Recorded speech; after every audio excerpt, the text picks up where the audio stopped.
রাখুন।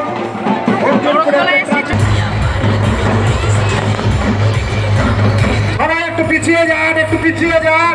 আপনারা একটু পিছিয়ে, বাবা পিছিয়ে যাও। যারা বান সন্ন্যাসী ছাড়া কেউ এখানে ভিতরে ঢুকবে না। একটু পিছিয়ে যাও। বান সন্ন্যাসী ছাড়া কেউ ভিতরে ঢুকবে না, যাও।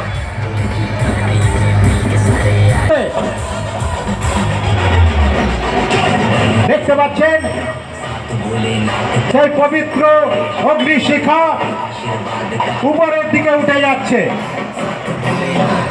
সবাই শিবের কাছে প্রার্থনা কামনা করুন যেন আগামী নববর্ষ সকলের কাছে সুখ সমৃদ্ধি শান্তি বয়ে নিয়ে আসে।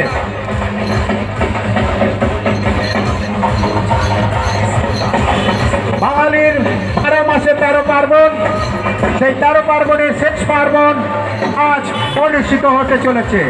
এর মধ্যে দিয়েই আমরা আমাদের সেই পুরানো 1421 বঙ্গাব্দকে বিদায় জানাবো এবং আগামীকাল যে নববর্ষে আমরা সুখ সমৃদ্ধি শান্তি সমস্ত কিছু আমাদের বয়ে নিয়ে আসবে, এই আশা রেখে আমরা আমাদের নতুন বর্ষকে বহন করে নেব।